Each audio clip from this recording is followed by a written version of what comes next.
María y llévatela de casa, por favor. Hazme caso. Sácala de casa ya. Vives una vida feliz.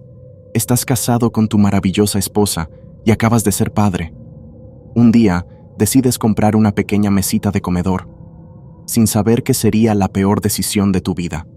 La mesita del comedor es una película española dirigida por Calle Casas, considerada por Stephen King como una película tan oscura, horrible y terriblemente divertida. El film sigue al matrimonio, relativamente feliz, de María y Jesús. Acaban de ser padres, lo que los mantiene contentos y unidos.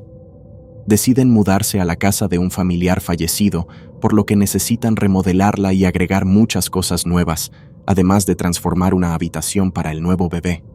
María y Jesús deciden adquirir una mesa para el comedor. Jesús se encuentra entusiasmado por comprar una pequeña mesita dorada, con 2 figuras de mujeres desnudas en sus lados, las cuales sostienen un cristal irrompible, según el vendedor.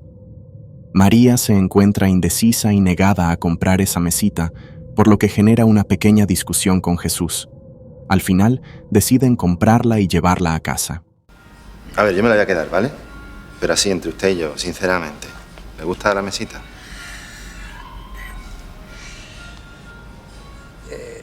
No. Una vez en casa, Jesús comienza a armarla. Sin embargo, se da cuenta de que le hace falta un pequeño tornillo, el cual es el responsable de fijar el cristal. No pasan ni unas horas cuando sucede un evento en el primer acto de la película. Suceso que cambiará el rumbo de esta familia y que mantendrá el suspenso hasta el final. Como no buscamos dar spoilers, no podemos decir más sobre la trama de este film, ya que es justo en los primeros minutos cuando comienza el gran clímax de esta película. Una situación horrorosa, sangrienta y devastadora. La mesita del comedor, también llamada The Coffee Table, es una película llena de tensión que llega a ponerte a prueba para ver cuánto tardas, tanto tú como los personajes, en perder la cabeza. Un film dolorosamente eficaz para hacerte sentir mal del estómago durante casi 90 minutos seguidos. Suspenso en cada escena que pasa, además de jugar un poco con la comedia negra mientras escuchamos a los personajes discutir la importancia de la familia y del amor, sin saber que detrás de todas estas risas se encuentra un suceso estremecedor. ¿De qué te ríes? Pues de lo del cristal, coño, de lo del cristal irrompible. No solo podemos ver un problema familiar estremecedor, sino que incluso podemos ver cómo una pequeña menor de edad se encuentra enamorada de Jesús, buscando la manera de hacer que éste se fije en ella como algo más que una simple niña. Ya veo que todavía no le has dicho nada de nuestra tu mujer. Todo esto llega a ser abrumador y fascinante de ver.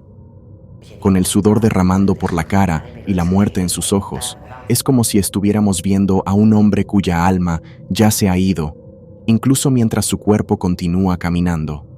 Sin duda, es una película de suspenso, pero también se trata de ver a una persona desmoronarse ante nuestros ojos en el lapso de unas pocas horas condensadas, que se siente como si fuera una eternidad. Toda la experiencia es implacablemente agotadora, haciendo que la conclusión se sienta como una bendición atrasada en la rapidez con la que termina y como un extraño respiro, teniendo en cuenta todo lo que la había precedido.